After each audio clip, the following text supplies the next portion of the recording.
Coming in from the Hard Life Avenue Stars, and it's talking about the new song. It's called Jealous, which was premiered just last week in their new album Anayao Bearov. Presents at about 2 minutes after 8 p.m. You listen to the Power Drive here on Advanced Youth Radio with me, Sweetheart Sambro Lupai, and it's time for Chat with Sambro in the Power Drive show. Today we have one of the most influential Africans. Hey, by the way, I think it's exciting to have him in the studio and not just connecting remotely. I think it's something that is so exciting. And for those who are watching us live on Facebook, welcome to the show. I know we're trying to fix this, and hopefully for those who are watching on Facebook, you can be able to also let us know where you are watching from and if it's loud and clear. All right, so if it's loud and clear on Facebook, just let us know and we'll be excited to get in touch with you. Inside here, of course, the African village boy, but of course one of the most influential Africans Africa has ever gotten, Wode Maya. Yeah, brother, it's good to see you, man. Good to see you, man. Yeah. So it's no longer like a YouTube stuff. I'm like, oh, okay, so what is Wode Maya's new content on YouTube? And you check and be like, oh, okay, Wode Maya is in Kigali, Wode Maya is in whatever. And now Wode Maya in South Sudan. Amazing, man. I can't even believe that I'm in South Sudan, man. But that was going to be my very first question. Can you believe that now you're here? I can't believe it myself. I mean, it happened all of a sudden. And this is a country that a lot of people were telling me not to come based on what has happened in the past. But, I mean, I'm that guy who takes risk all the time. I always want to go to every country to tell my own stories. So, basically, I took it upon myself to come. And trust me, I'm living my best life in here. So, you disregarded whatever people said and you're like, no, I'm going to South Sudan. That's what I always do. So, technically, what was your picture like, regardless of whether people said it or not? What was your picture of South Sudan? I mean, what I know about South Sudan is literally war. I mean, like, even researching on the internet, I never saw anything positive about this country. So, I mean, telling your mom that you're going to such a country, telling your friends that you're going to such a country, telling people close to you, people who love you dearly, that you're going to such a country, I mean, was something that a lot of people don't take it very well. But, I mean, I'm a risk taker. I take risk all the time, so I had to come. A couple of people who always come here tell us that what they believe about South Sudan is whenever you just step out of the airport, you'll be dodging bullets to go from your airport, from the airport to the hotel. So after getting here, yeah, what is your culture shock? Bro, South Sudanese are one of the nicest people I've ever met. I mean, I couldn't believe it myself from the first day that I arrived. I think I arrived in the evening. The early morning, I went for hiking at Jebel Mountains. And the people, welcome to South Sudan. And I never even knew that I got fans in this country. Like, when I was hiking up, I was meeting a lot of people telling me, oh my goodness, what am I? Welcome to South Sudan. I mean, it's a beautiful country full of nature and all that. And I went to the cattle camp. Oh my goodness. Like that was in Terekeka. You went to Terekeka. Terekeka. That was the place that I never wanted to leave. I mean, to see people without internet, but being able to entertain themselves. Oh my God. Like, I was there from morning to afternoon. My brother, like, I didn't want to leave. So I saw your pictures. Yeah. And I saw you smeared yourself with the ashes, and also you held one of the tools South Sudanese use that you get online. How did you feel, first of all, smearing yourself and holding that tool? Bro, I'm a village boy, and I'm not saying that I was born like that, but I've been in this situation before. So I have that something in me that whenever you go, you have to be like them. So when I went there, everybody was smearing themselves with the ashes, and I'm like, yo, I'm here to film a video. I don't have any clothes. Can you guys give me clothes? One guy brought his clothes and give it to me. The clothes that I was wearing, I didn't take it there. Somebody gave it to me from there. All right? And then I'm like, yo, what do I do? They said they need to smell myself with the ashes. And I'm like, okay, you know what? Let it go. And it just... So now, was it the first time for you to hold that tool? First time. How did you feel? Do you feel like, oh my God, it's gonna fire? Nah, I mean, like, I was holding it very carefully. I mean, I told the guy, yo, just let me handle it this way. And I just posted, and people are like, yo, you really know how to handle a gun, bro. Yeah, but it was an unforgettable experience, and I think a lot of people are really embracing it. They can't wait for the video. And so now you're talking about South Sudanese being the nicest people. You went to the kettle camp and it was an amazing experience. Exactly. But of course, we have interacted a couple of times, and the height of the people kind of like takes you away. Man, it's kind of intimidating, like knowing that there are tall people in this country, like everywhere you go. I'm actually trying to create a video about that because I went to Jebel Mountains, and then I met few people, and these guys were like super tall. I mean, I don't even call them tall. I feel like they are long and far because I have to look up before I'll be able to see their faces. So I posted this on Twitter, and then people were like, do these people live in Africa? So which means people in Africa don't even know that the tallest people on earth are in South Sudan. So I just felt like, you know what, if that is the case, let me create a video about it.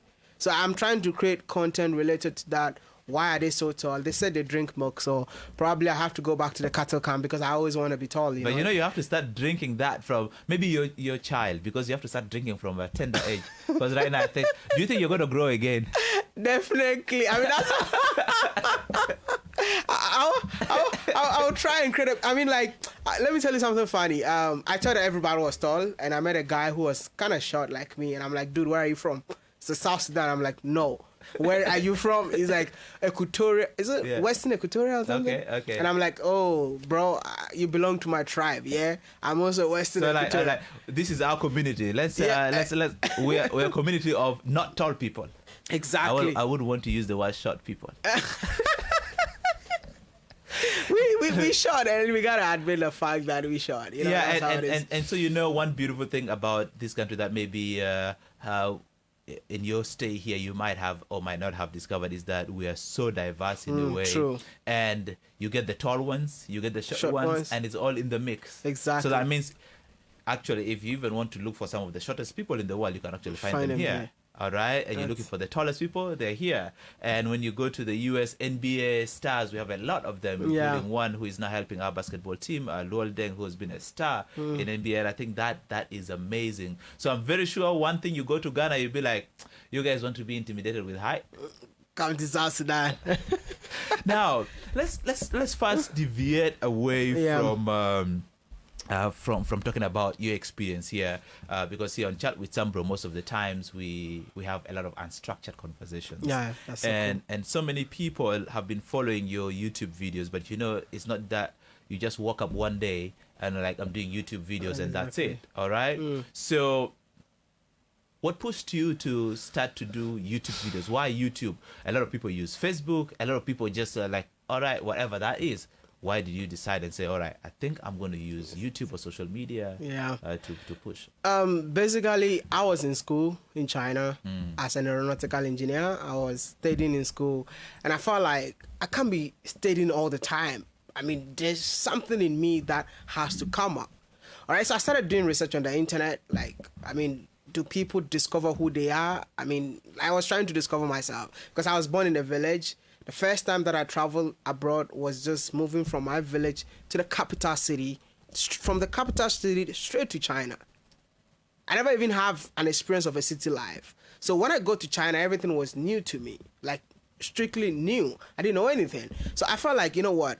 I mean, my parents want me to be an engineer, but I felt like there is more to an engineer. So before you continue, was you moving from the village to China your parents' idea? Was it a scholarship? No. Okay, so I got a scholarship to study in the UK. Okay. University of Greenwich, as I had a mechanical engineering. But unfortunately, they refused me a visa because they were literally asking for money in my father's account, which my father never had that money. So, I mean, what do I do? And I've already told all my friends that I'm leaving the country. Right? So, I mean, knowing that your visa has been refused, how do you go back to tell your friends that your visa has been refused, you're not leaving? So I was kind of frustrated. And I started looking ways around how to get out of this country. And then someone told me about China, and then I took the opportunity. I actually told my dad said no. So I spoke to my uncle, and my uncle was like, you know what? I'm going to pay for your flight ticket, but I can't pay your fees. But I think when you get to China, your father will change his mind. So like literally, my uncle bought my ticket. I went to China, and then my father, I mean, when I got my visa, even my father didn't want me to go. But unfortunately, my uncle bought the ticket and I had to leave. So when I left, got to China, my father is like, okay, you know what? I'm going to pay your fees for 6 months, your first semester. But you're a young man. Try and do something to survive. Don't tell me you hustled for your fees. I paid in my China. fees the whole of my time in China, 4 years in China. I think my dad paid just the first 6 months. Yep. So you decided to hustle. No, I mean, I'm a hustler. I mean, I've been hustling even till now. I'm still hustling. No, you see, there's hustle, but Yeah. there's hustle where you've never been to a bigger town. Exactly. And straight from the village to China. And like I said, it's all about the mindset. It's all about you being smart. Because some people feel like they're entitled. Okay, my parent gave birth to me, so they have to take care of me. But sometimes you need to make sure that you, as a young guy, been able to take care of yourself. I mean, I went to China. My father paid just 6 months of my fees, and I was able to take care of myself. I asked my lecturers, is there anything that I can do? And know that in China, it was illegal to work and study at the same time. It's illegal. So what I did was I asked my teachers, like, is there anything that I can do to make money? And what they told me was, like, when you bring student to China, we'll give you 15% commission of their school fees every year. So what do? I had to start using Facebook. Study in China, advertising. I mean, people will come to talk to you for like lengthy hours, but at the end of the day, I managed to get 4 students, and 4 students paid my fees till I graduated. Did they know they were paying your fees? They didn't know.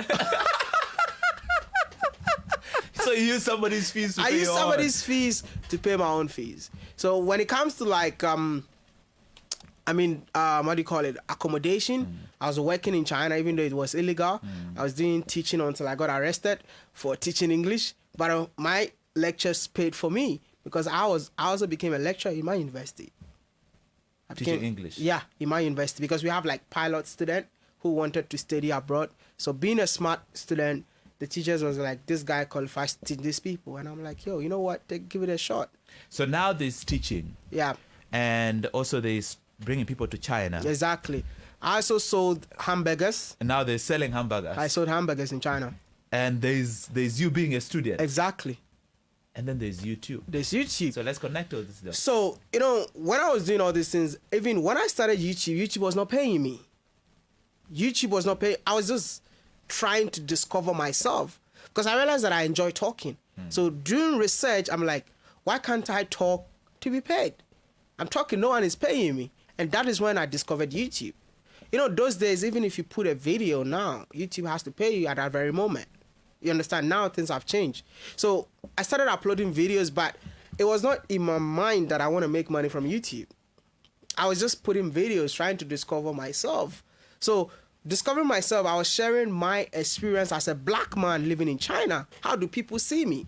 And sharing that experience, I realized that, wow, people were engaging. And I'm like, okay, so which means I can do this. The first person who even told me that YouTube can pay you was from Botswana, a lady called Bumiwale. I didn't know. I did YouTube. I got so much views, so much subscribers, but I didn't know that YouTube has to pay you for what you're doing. Until a girl from another African country came to tell me that, hey, Maya, do you know that you can be paid for doing YouTube videos? I was like, wow. And that time, I've had a lot of views. I think I had over 50 million views. Not 50, sorry. 5 million views at that time. And I didn't know until this girl taught me. And I'm like, wow. So from there, then I learned how to monetize my content. And in 2017, that was when I actually took YouTube very serious because I lost my dad in 2017. Sorry. Yeah. And when I lost my dad, I had only $100. Only $100. That was even my YouTube salary. So to convince my dad to support my YouTube career, I had to use his name as the YouTube account. So when my income comes, it drops in my father's account. So my father realized that, wow, is this possible? And then that's when my father gave me the go ahead, like, okay, do what you love, but make sure you study at the same time. And that's when my father supported the whole movement. I mean, in 2017, I came back to Ghana after school.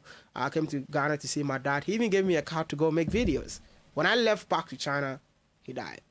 But at least I had my father's blessings before him passing away. So he had the account. How he gave you details to the account? No. I mean, like, I can change it from wherever I am. Okay. But I just wanted to convince him. Okay. That's why I put his So name like, let there. the streams go to Exactly. Let the streets go to Pops, and then Pops will able to understand that this is what I really want to do. So we have a lot of content creators Yeah. across the world, Yeah. Africa in general, and also here in South Sudan we have people who create content. Exactly. What influenced your choice of content? Because when we watch all your videos, it's mainly about the African story. Exactly. Is it your stay in China? Is it a whole lot of global influence on the black community? What really is that one push for you to like, this is my angle, I am not deviating from it? I mean, for my content, I keep on saying that it evolves every day. I'm evolving as in, when I started making videos, I was more like a comedian. Like, I was moving around with Chinese women. At some point in time, when I discovered myself, I realized that I could be an ambassador between Africa and China because no one was talking about it. From there, I just evolved again by saying that, why are my colleagues hating me because of my skin color? Why are my colleagues hating me because I'm from Africa? Why are people seeing Africa this way? Then I'm like, okay, you know what? Let me quit my job, move to Africa to come promote Africa. I was so scared of doing that. But when I quit my job, I just came for holidays for like 1 month. I didn't have any money that time. I had to borrow money from a Chinese guy to buy a ticket for me to all these 5 countries. I went. When I started traveling, I was just trying to show Africa in a positive light, just to change the mindset of people that see Africa in a bad way. So literally, when I did that, I realized that, oh my goodness, something like this does not exist. So many people started like, yo, following me. Trust me, I moved from 80,000 subscribers to 150,000 subscribers within 1 month. So when that thing happened, I was like, okay, so it means that a lot of people are willing to consume African content. So I went back to China, packed all my stuff, and moved to Africa. That was in 2018. I came to Africa in 2018, February, with 100,000, like 150,000 subscribers. Now, I got over like 700,000. You're heading to 1 million now. Exactly. So from there, I realized that, okay, you know what? Then let me continue traveling and showing Africa in a positive light. But when I started doing that, during COVID, I couldn't travel anymore. And then somebody wrote a negative comment. I mean, he was trying to criticize me. But to me, your criticism, I take positive stuffs out of it. I mean, what you see right now, what I've built so far, it's based on negativity. I mean, people who trying to trash me, but I don't know that I'm learning from them trashing me. You know, so somebody just left a comment, oh, you keep on showing the beauty of Africa, but it's not owned by Africans. I'm like, okay, but what he's saying to make sense. Let me evolve. And look for the ones that is owned And by look Africa. for stuff that are owned by Africans. And when I started, and I realized that, God damn it, like, I've now discovered who I am. That time I had 250,000 subscribers. That was in March, COVID. 2020. 2020. I had 250,000 subscribers. But when I started talking about, and believe me, I didn't know anybody. I just traveled. I went to Kumasi. I don't know if you've heard it before. Kumasi is a city in Ghana. I went there, and then they started like, a woman invited me to come and promote her resort. When I was promoting the resort, I'm like, okay, you said you own this resort? I actually got a comment like this. Can I talk to you about your resort? Brother, the video that I promoted the woman's resort did not even do well. But the one of interviewing her, knowing that that resort belongs to her, blow that. And that, the rest is history. So I started moving around. Oh, do you know anybody who owns stuff? It's an African. I do that. And I realized that right now, bro, like I'm sitting in South Sudan, but people are calling me from Gambia, everywhere that they have stuff that they want the world to see. Because, you know, Africans are always waiting for BBC, CNN, Al Jazeera to come tell their stories. But no, there's an African guy who is on a journey to tell these stories for them. And I'm not going to give you like 5 minutes to tell your story. I'm giving you 20 minutes, 25 minutes. Tell me what you're doing so that it will inspire other Africans to get involved. And so you see that traveling also. I know YouTube has you have monetized YouTube. Yeah. It pays you all Yeah. and all that. But you see, this traveling also comes with a lot of different stuff. Recently, I was watching a couple of your videos, and I found out that you get arrested in some countries, especially Uganda. I grew up in Uganda, Okay. and so I know Uganda like the palm of my hand. And one thing I know about Uganda's social life is that once they know that somebody's exposing their social life, they're always open. And then I was so shocked that you actually got deported I got deported from from Uganda. Uganda. I've been deported from Uganda, Zambia. I was also deported from Zambia, but I didn't even talk about it. I was arrested in South Africa. I was arrested in so many countries. Even Zambia, I was also arrested. So what were the major reasons for I mean, arrest and deportation? It's crazy. They said I was here to spy on their president because they saw me with a small camera. So literally, as a content creator, I always walk around with a camera, a small one. So like I keep on moving around with small cameras and all that. So I was at the airport. I was actually flying out to Tanzania, and then they saw me and they were like, "What pictures have you taken in our country?" And I'm like, So is it usually just the camera or is it Wodemaya? "No, it's just the camera just get me arrested." I mean, I don't even know why people think that as a black man coming to Africa, I'm here to spy on a president. It doesn't make sense. But you keep on allowing white folks to tell negative stories about our continent, but no one is talking about it. With cameras everywhere. Everywhere. Huge cameras. Dude, I went to Zambia. I was walking in the street trying to show how beautiful the street is. They arrested me. They saw my videos on my camera and they said, "Okay, you know what? This video doesn't look like somebody who is a tourist, but you are a terrorist." An African calling me a terrorist in Africa, which was ridiculous. So, I mean, it's something that literally happens in African countries. I was denied entry in Mozambique because I have a West African passport. And they were telling me that, okay, West Africans are bad, so we're not going to allow you to enter the country. It doesn't make sense. You know, so, I mean, these are the things that, the challenges that comes with the traveling in Africa. It's not easy. I mean, crazy, man. And so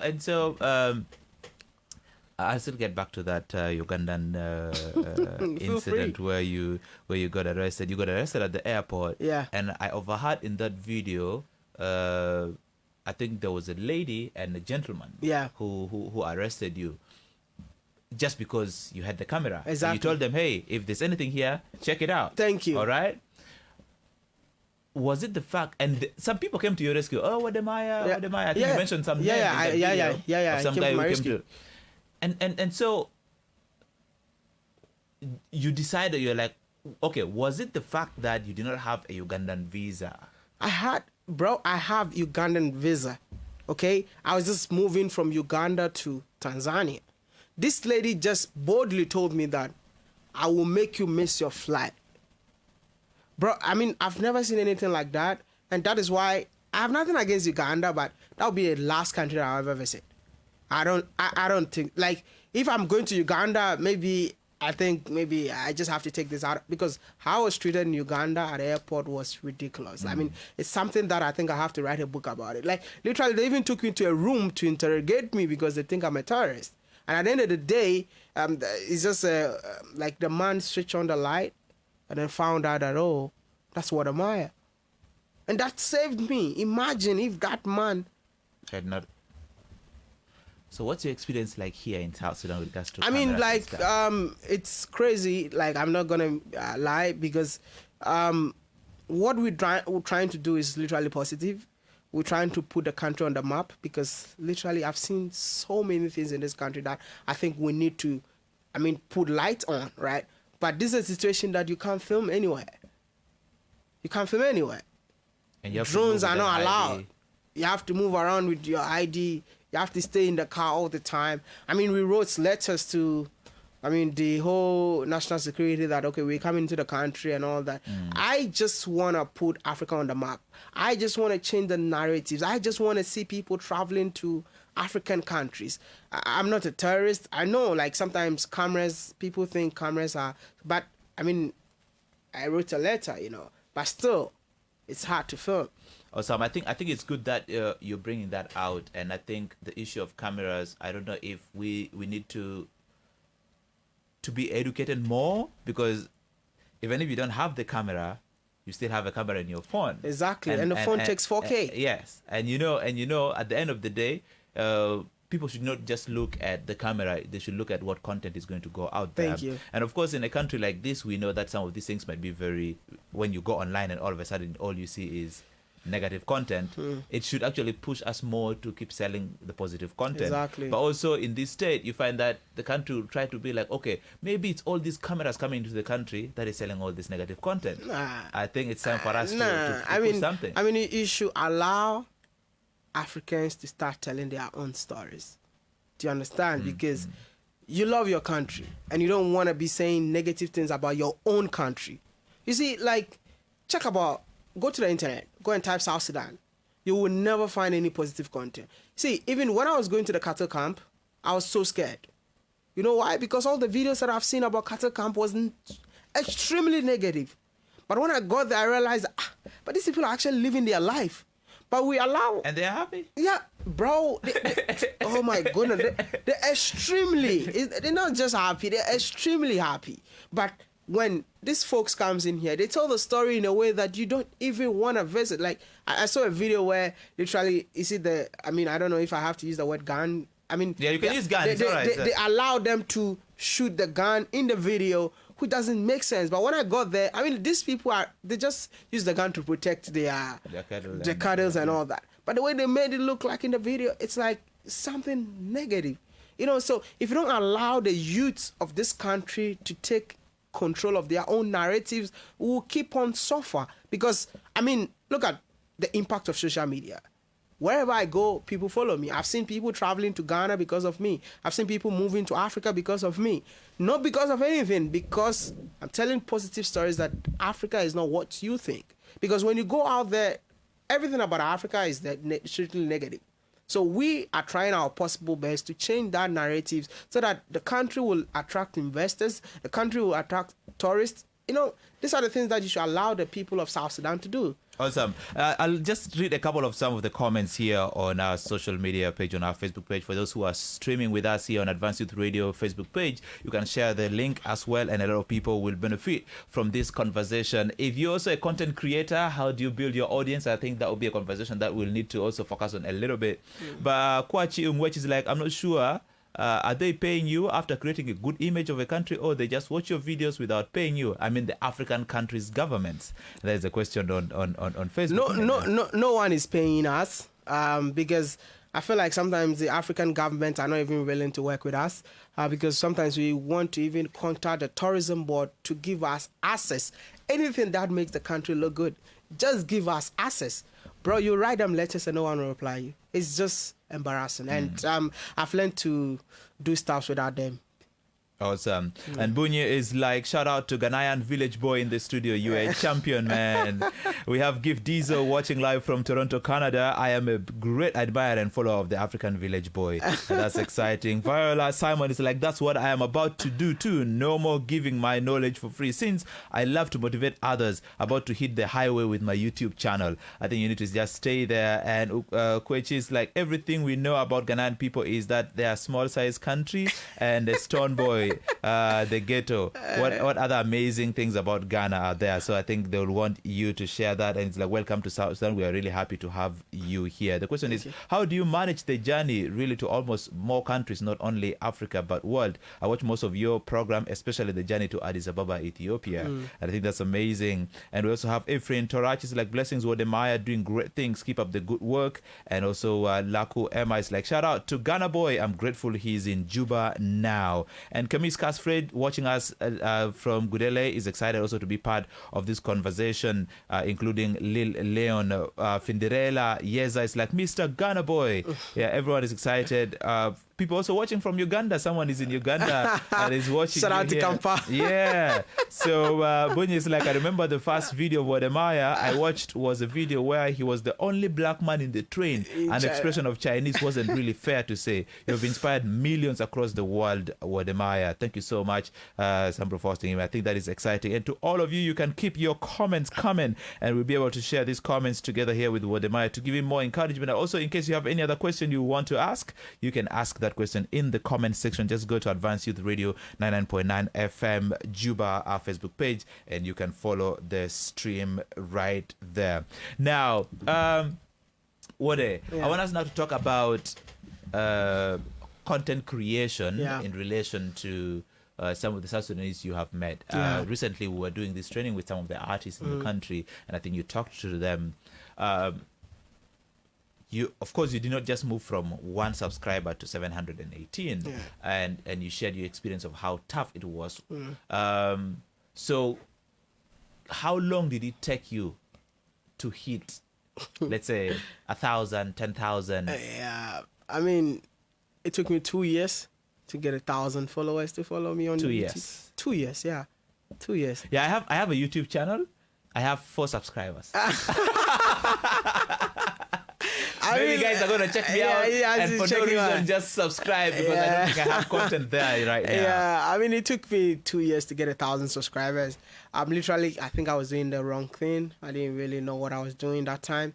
And after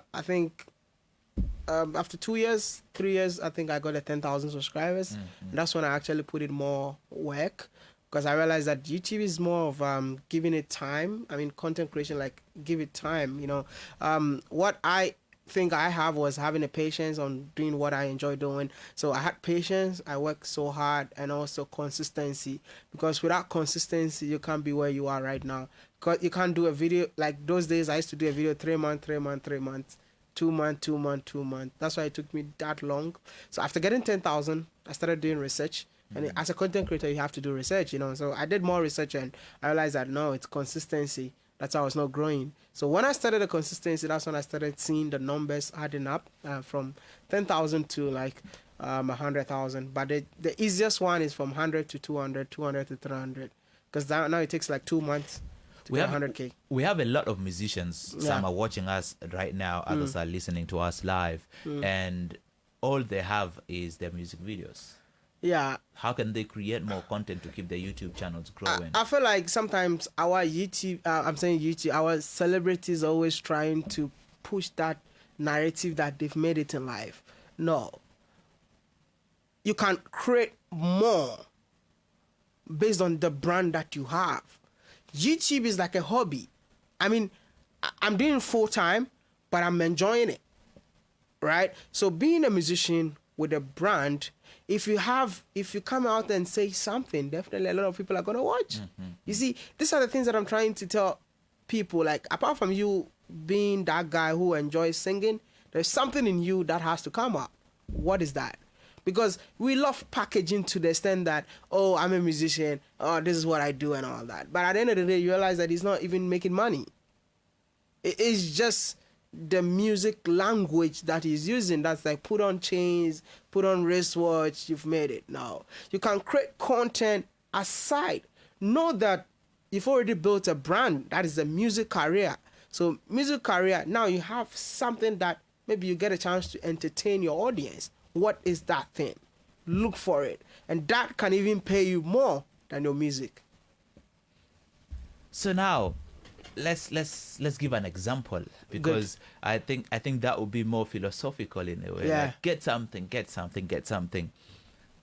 Let's say last time you mentioned, let's say Shatawale. Shatawale is one of your friends. Yeah. And what can Shatawale do more apart from uploading music videos? I mean, Shatawale, I love Shatawale. I mean, he's one of the biggest artists in Ghana. And what I'm going to say is, like, Shatawale is that guy in Ghana that even if he spits, everybody wanna just, have a feel of that spit. Why? Because he's more of a controversial musician. He can he actually goes viral, not with his music, but some things that he says. But one thing that Shatawale is not taking advantage of, he doesn't have a channel that he makes money out of the things that he says, but rather bloggers will be the one who will pick it up and make money out of what Shatawale is saying. Do you get what I mean? So if Shatawale like that, anytime he want to come and create controversy, he has a YouTube channel purposely for those controversies. Whenever he want to say something, he put it on his YouTube channel, which is different from the music career. So that is the other side of Shatawale that the bloggers are eating from. Now, before the bloggers eat from, Shatawale is the one who is going to eat from that. Before the bloggers even have And whatever. he can actually protect that content. in a way. And he can even put copyright on them. So any blogger who wants to use it, all your money will still come to Shatawale. But these are the things that our people don't know.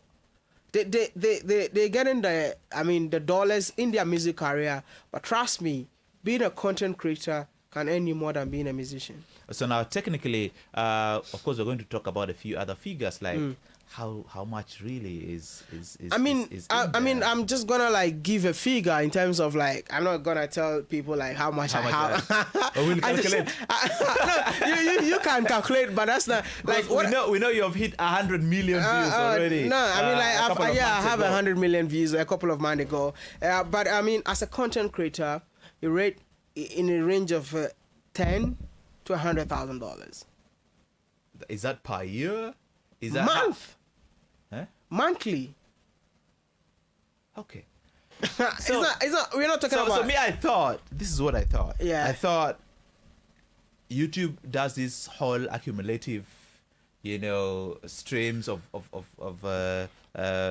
money that comes in. For example, if somebody uses your content and your stuff, at the end of it all, you have at the end of the year they calculate and say, all right, I think with Emaya you're having 100,000. No. It's every I think 21st of every month, every YouTuber in the world receives salary, and it's based on the views that you had within that month. Do you understand what I mean? Yes. And they give you the money on 21st of every month. So how it works, it's not about the views, it's not about the streams, it's about where are the people watching you from.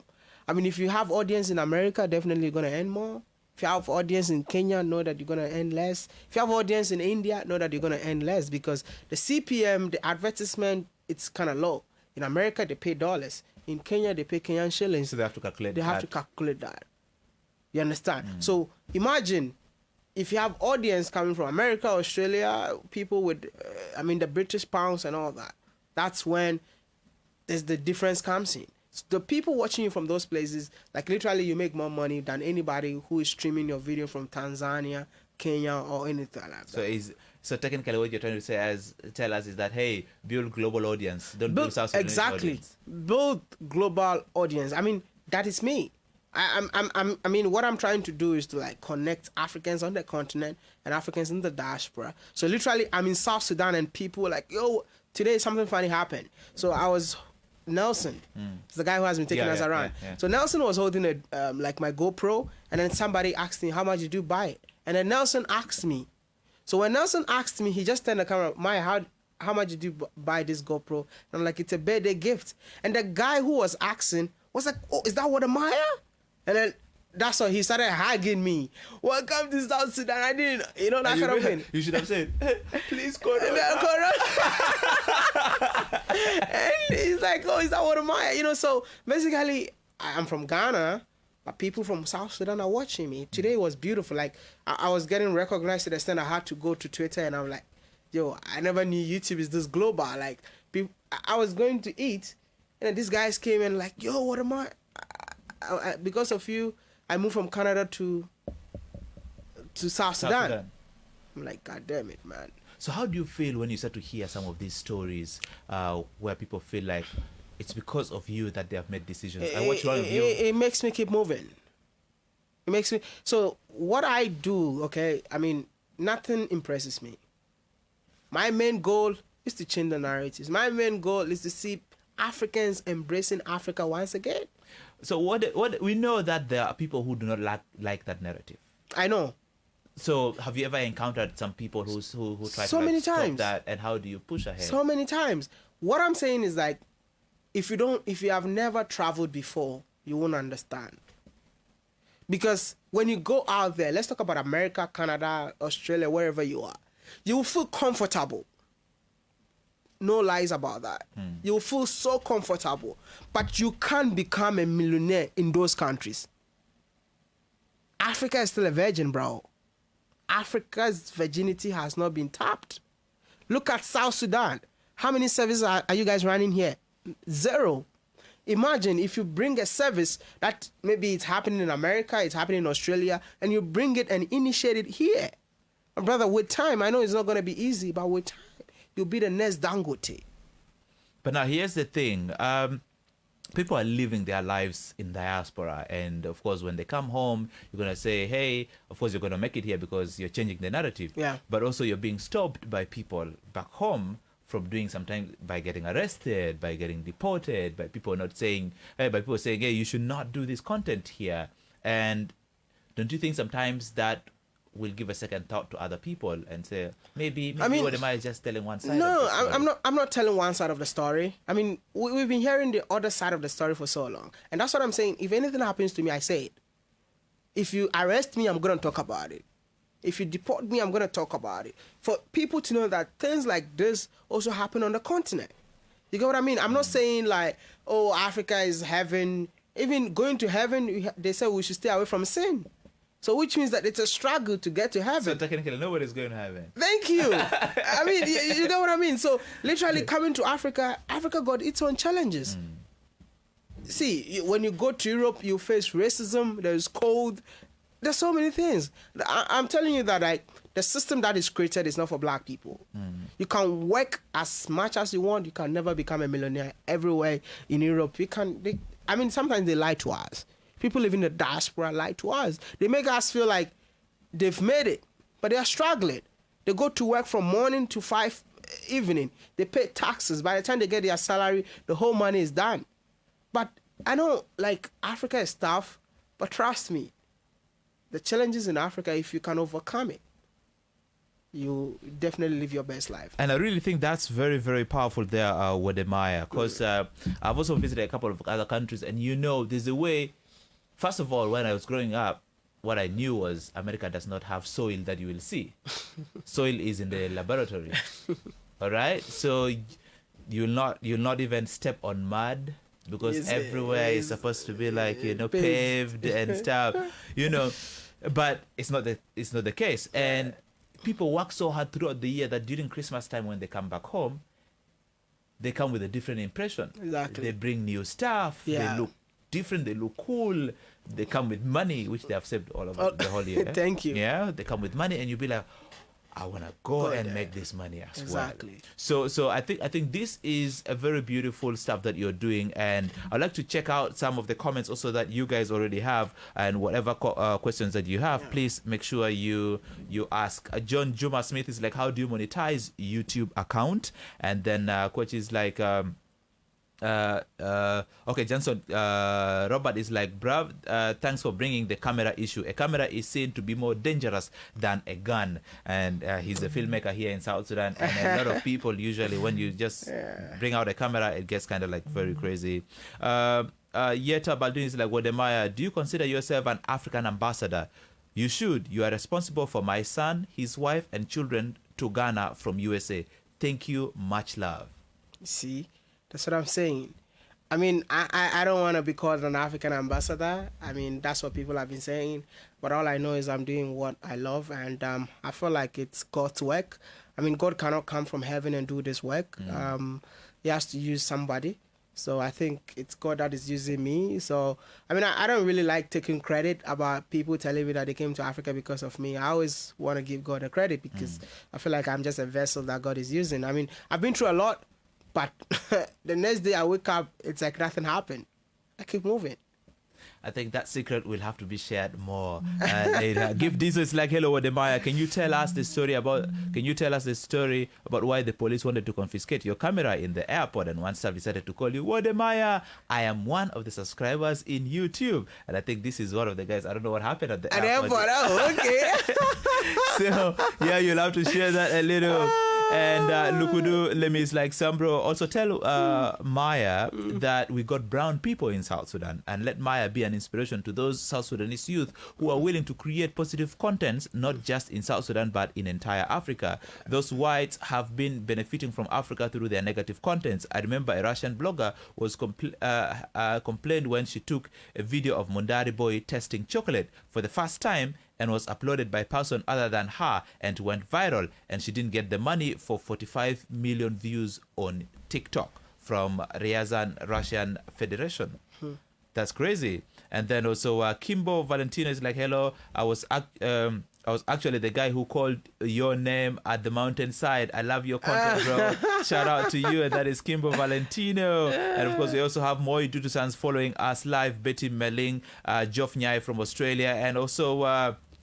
we have Nelson Kwaji following us, and also Kwachi Umwech following us. Now, in case you love Wodemaya, you love the content he's creating, you love his story, you love whatever he is doing, I want you to put on the comment section, I love Wodemaya, and put the love, and let Wodemaya see that the people love him. Just put there, I love Wodemaya. So let him see it, and let him feel more inspiration so he can continue doing what he is doing. Just put there, I love Wodemaya. And hey, you're coming up with a masterclass tomorrow. Yeah, I'm coming up with a masterclass tomorrow. I'm trying to teach South Sudanese people how to promote their own country, because like I said, it's time young Africans take in charge of their own narratives. And like I said, I always do transfer of knowledge wherever I go. Whatever I'm doing, I want to spread it, because I can't do everything by myself. So whatever I know, I want to teach tomorrow. Anyone who is willing to pick up a camera. I know it's hard to create videos in here, but anyone who is willing to pick up a camera and start doing something, create something for themselves, and also being able to put their country on the map, I'm just going to try my best, create content with them, and also show them the way. That's what I'm doing tomorrow. And I think Nelson would have talked more about that, but he's not here. Awesome. Yeah, I think it's happening at the Defy Hate Now office. Defy Hate Now office, and I think that's where the masterclass is gonna happen. I have one of my friends all the way from Comoros, Abdul, and he's like, I admire my favorite YouTuber. Hope to meet him one day. Very soon. And oh man, I hope you'll be visiting Comoros very soon. Very soon. So one thing about this guy, I think you guys can easily connect with Abdul from Comoros, because we went for a program together in the US, and he knows that Comoros is always isolated from the African continent. When you look at the map, there's always Madagascar, and then sometimes they don't put those islands. So he'll be like, my name is Abdul, I am from Comoros, the 3 islands in the north of this channel. Like, that is how he does his introduction. That in the 6 weeks we spent together, by the time he left, almost everybody there knows about Comoros. Amazing. And I think that is something that is so amazing. When I'm going to Comoros, I'll definitely ask you for his contact. You should check out Abdul all the way from Comoros. Yes, I can see you guys showing the love to Wodemaya. Keep those comments coming. Just put there, I love Wodemaya, or you can just put the heart there. I can see all of you guys supporting Wodemaya. Now, Wodemaya, I think we can move on from here. Just have a couple of other minutes before we officially sign out. South Sudan should move on. There's a lot of content that is negative. True. But we also wanted to get connected to the rest of the world. Yeah. And Ghana has, you met the former president of Ghana. Exactly. And Ghana is one of the countries that we feel is like a model to Africa in one way, because in terms of like democracy and its governance. How sensitive should we be when we are sharing content related to politics and like democratic governance and stuff? I mean, it all boils down to the system that you face in your country. The system in your country. In Ghana we have freedom of speech, but do you think you have freedom of speech in your own country? You have to study the environment to know what to talk about, because some countries, when you go, whatever you say, they're gonna come for you. You know what I mean? So it's either if your country works like that, like in Ghana, you can't say anything to the president and no one cares about it. If it works like that, but whatever environment that you are, make sure whatever you're saying fits the environment that you found yourself in. You understand? You can't be like a target maybe because you're talking against the government, knowing that you don't have any protection. You get what I mean? But I live in a country where I can say anything that I want. If you go to Ghana, Nigeria, you can say whatever you want. So basically, the African countries, like, you can't go to Rwanda and start talking about the president. It has to be positive. It can't be negative. So basically, know your environment and know things that you need to do and things that you don't need to do. You get what I mean? But there's so many content. That doesn't have to be anything with politics. But if you love politics, if you really want to change something, maybe you can start, but make sure you're doing that. You have protection, man. 5 things that you have seen in South Sudan that you think content creators or upcoming YouTubers can sell about South Sudan. The culture, Okay. the diversity of the people, the food that you eat in here. I mean, the way of life in South Sudan and the beauty of South Sudan. No one is talking about it. Let's talk about the women. Oh my goodness. Yo, but I mean, like, I've seen gorgeous women in here, and I was actually warned. I mean, it's so funny. I was warned in I went for a boat ride, boat cruise. And before I went for the boat cruise, I met this fan, very beautiful chick, man. And then, like, she said, hello, what am I? And I'm like, wow, that's so sweet. You know, I never knew, like, a beautiful chick would discover me in here. So, like, literally just had, you know, we just left. And then we started talking. We started having a conversation on the boat. But I know she was with her boyfriend. I don't really care about that, you know. So I was there when the girl was talking to me and the boyfriend came. He came and then hold the neck of the girl. Yeah, man, like dragging her. Like while she was talking to you? While she was talking to me, because the girl had my phone. So, like, she dragged the girl to her side, and I'm like, Joe, bro, you can't do this, man. I mean, but his friend also came, and then he was like, started pointing his hand on me, and I'm like, God damn it, like, is that how people act in this country? So I started asking questions, and people are like, oh, that's how things are. And I'm like, yo, but that's not so cool, you know, because women can choose who they want to be with. I mean, like, a man behaving like that is like you feeling insecure. Mm-hmm. It shouldn't be that way. But I've come to understand that is the system in here. And because it was just not because I saw she was with a boyfriend and she's just a fan. And I just want to. That was going to be my question. How do you deal with that most of the time? I had to like grab my phone from the girl. And the girl came back to tell me she's sorry, you know.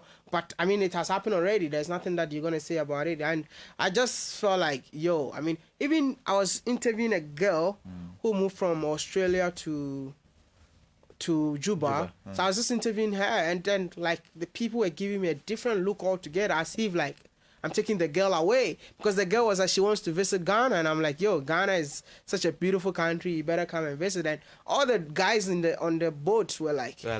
Okay. Hey, dude, do you have cows? Yeah, man, but I don't think it should be this way. We're just same African people, you know. Like, I mean, a girl decides to who she wants to be with.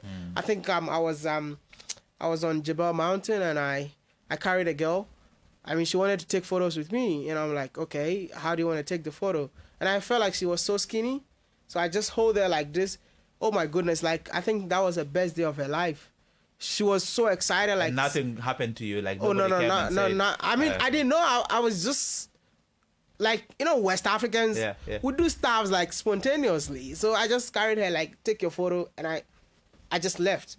But when I left, she came, oh, you made me so happy. I'm like, okay, you know what? Okay. I'm out of here, man. I'm out of here, you know, like, that's how it is. I mean, I was just doing it unconsciously, just trying to, like... But you got beautiful women, but I mean, we just here to just hands up. And I cannot take away the fact that you are intimidated by their height. Oh my goodness. I mean, like, sometimes I feel like, I can't, if I live in South Sudan, I don't think I will ever get a woman. I mean, everyone is so tall. I'm like, yesterday we had like dinner with Nelson, and I was looking at the girls, and I'm like, why are they so tall, man? And imagine, like, I've dated a tall girl before, but here's a stream, man.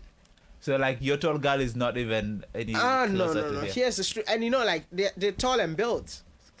You know, some tall girls are skinny, but this one is tall and built. It was, yeah. I mean, you guys are so unique, and I would love to do what makes South Sudanese women so unique. Well, I think it's exciting that you're getting all these experiences, and I think it's not different from whatever has been happening to you, and how people sell the country. There'll always be those experiences that are negative, you know, but also there will be those experiences that are positive, and at the end of the day, everybody needs to know all these sides of a country. But I feel like with all these experiences, it makes me understand where am I and how to do things. And, you know, as a traveler, I'm used to all these things. I mean, you go to a country where everybody wants to be with you. It's crazy, man. Like, you have different experiences in every African country, and which I think is so unique. So where is technically going to be your next destination, and which one among all the 18 African countries that you have visited you think is like, oh, I had the best experience in this country?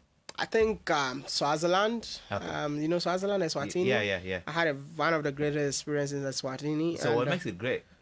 I mean, they're definitely. Don't say the women. I wanted to say that, but he said I shouldn't say that, so I have to move on. But I mean, Swaziland, I had the best experience. I mean, knowing that we're working with the tourism board, they made everything easy for us. And I mean, the women too made the country so beautiful. And when I went to, I think, South Africa, too, I had one of the best experience. And Rwanda has been my all-time favorite. But I think after going to the cattle camp yesterday, so That's another different South vibe. Sudan has become one of my favorite countries. So which one is the next destination? I'm going to Addis Ababa. I have a conference to attend in Addis, and then from Addis, I'm trying to enter Somaliland, and definitely I'm gonna be around East Africa. I'm actually going to Namibia on the 5th of May. Yeah, so I'll move around. Are you hearing the same things you hear about South Sudan when you hear about Somaliland? I mean, Somaliland, I think that was the scary place that everyone is telling me not to go. But like I said, I'm that guy who takes risk. And I don't think God will just let me, with all the things that I've done, He will let me just anything happen to me. So I'm just going with the flow. Awesome. And yes, for those who have just joined, better late than never, we are talking to Wodemaya here on Advanced Youth Radio 99.9 FM in Juba. My name is Sweetheart Sambro Lupai, and a lot of you on social media, especially on Facebook, have sent a lot of comments that I cannot read all these comments, but one thing I know is you have shown Wodemaya a lot of love and is excited that he is telling you guys the story of Africa that not so many people are willing to tell. And if you can look at all the hearts people are selling, there's a lot that people are sharing right now. Thank you so Everybody much loves for the you. love and support, man. I think a lot of people love me on the internet. It's crazy. I mean, it's crazy, bro. I lost my drone and I received 5 drones. What? I'm telling you. I lost my drone and I received 5 drones. I was raising money for somebody and then we had $10,000 in a week. I mean, the love is just too, because I'm being myself, you know. That's what I tell people, like, whatever you want to do, be yourself, do it out of a clean heart, be honest with the people, and trust me, people will connect to you. Because I can even do a video wearing my singlet. I can do a video wearing my short because I'm being me. This is who I am. And that's what I think people have connected to me. And I mean, the love is just unconditional, man. So for example, you go to a country and somebody feels like, oh, I have this brand that I also want to push out because, hey, it's me who created it. But maybe I don't have a lot to offer. What's going to happen? I mean, I do it for free. In South Sudan, I'm doing everything for free for people. I promoted people for free. Like, literally, some countries, like you go to Nigeria, you can't do stuff in Nigeria for free. It's a big country. Ghana, you can't do stuff for free. It's a big country. People wants to sell their product. But some countries are struggling to come up, you know. How do you create the distinction so that people watching your videos don't feel like, okay, you are actually advertising this, but you are telling a story? Yeah. How do you create the two different? I mean, like, most of my videos are like advertising, but I'm actually telling a story that you won't even know that it's an advertisement. You understand? You have to be like, you know, you shouldn't just go for everything. I make sure, like, the story that you want to advertise, is it worth it? Is it going to inspire people? Like, when I came in here, I met the Shilu Anna guy, the guy who developed a taxi app. The story is impressive. Like, I mean, this is a story that I think is going to inspire a lot of people. I'm going to share that story. I mean, like, I'm meeting people that are doing incredible stuff in this country. I mean, I would love to meet more. If you're watching or if you're listening to us and you have an incredible stuff, I mean, something that is adding value to the country and you want to share, I mean, feel free and reach out to us. I mean, hotels, resorts, if you built it yourself, feel free. I mean, we just want something that will inspire people. And that is more African and local. And only African, only. Awesome. And I think we are already on the dot. Wow. And let me know if there are any final thoughts you'd like to share with South Sudanese and also the global community of Advanced Youth Radio watching us from the different parts of the world. What will be that one thing you want them, what will be the one thing you want to tell them so that maybe from this conversation they can start an action? I mean, I would tell, first of all, my message to South Sudanese, enough of the complaints, right? There are so many opportunities in here. Don't be too lazy. Grab that opportunity that you have now.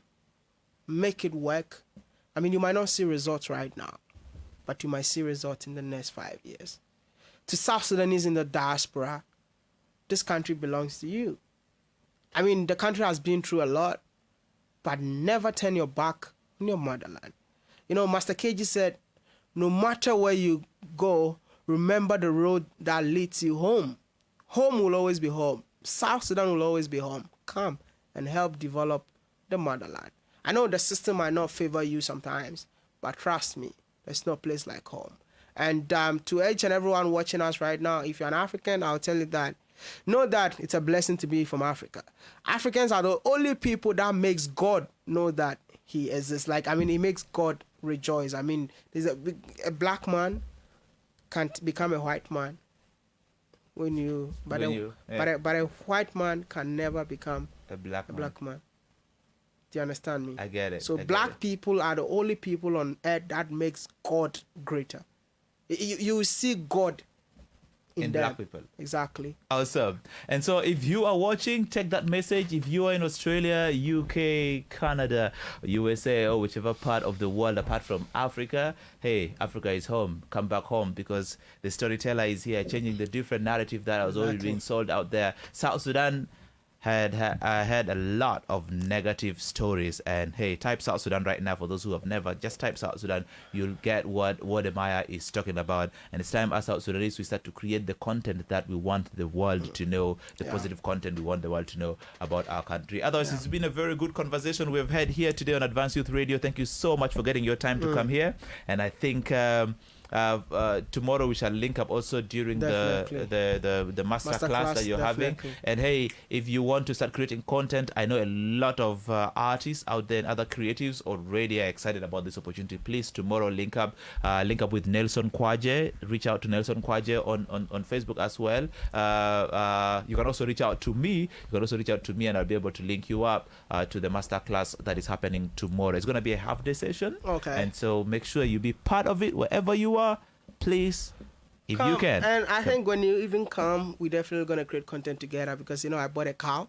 And you bought a cow? I bought a cow. So we're going to eat that cow, or what's going to happen? No.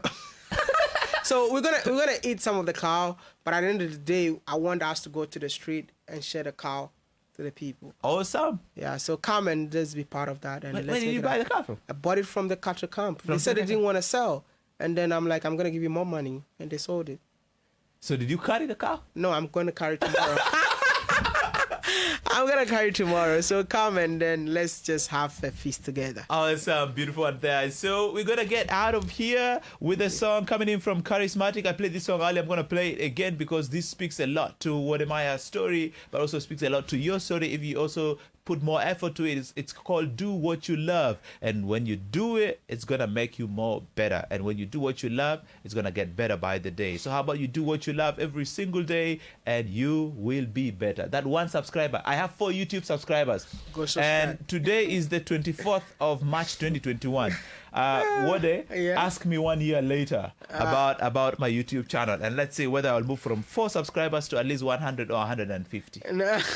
Or maybe I go out to 1,000 and stuff. So let's check it out. I'm starting my journey today. 4 YouTube subscribers, and let's see what the journey will be like in 1 year. I'm going to do what you love. And also you should do what you love. Thank you so much. And let's link up again tomorrow for yet another edition of the Power Drive on Advanced Youth Radio. Thank you. Yeah. It's your boy Charismatic. TRC, we the movement. Always do what you love. I guess that way is much better, cause doing what you love can make you do better. I'm a fighter. I live my life on the battlefield. I fight for what I love and I fight for my dreams. Fight the pain, fight the odds, fight my inner fears. Fighting the devil but still can't find my inner peace. This war may never end, but it is what it is. They said life is short. I have to buy a high heels. Studio sessions with the homies will finally own. Beautiful lessons we learned. I had to put it in a song, giving you my story and I hope it hit home. We're still broken, that reminds me me some words from J. Cole. He said money come fast, so being hungry don't last. I wish if that was true, but now ages done pass. Patience running out, you should have finished your task. Since you said money comes, you should have told us how fast. It's insane, but there's no point of me bugging. Nobody listens to someone who's got nothing. But where you are now doesn't tell where you're going. It's what you do, so start doing and stop bluffing. Now let me tell you something, listen to me. From the little time I spent in the music industry, I seen shit horrifying more than you see in the streets. Don't learn it the hard way, better keep your distance, B. Executives and organizers are like crooked cops. What they have in common, they both shoot you at your back, then lie straight to your face. What a disgrace to manhood. Keep you old and you boast, that's what I learned in the hood. And I ain't worried cause the Lord keep blessing me. And I got the real ones right next to me. Music pumping my soul like gasoline, driving me all the way up to my destiny. I ain't worried cause the Lord keep blessing me. And I got the real ones right next to me. Music pumping my soul like gasoline, driving me all the way up to my destiny. Sikatanina deo kap, I kap. Nastani sibu wa shano sa. Raha de Billy go will if you go buri ajek. Hina jafi dunya de aslan letab. It's a beautiful pen with lots of experiences learned. A lot more knowledge to gain. Putting me on top of my game. Yeah, nothing has changed. The same handsome boy.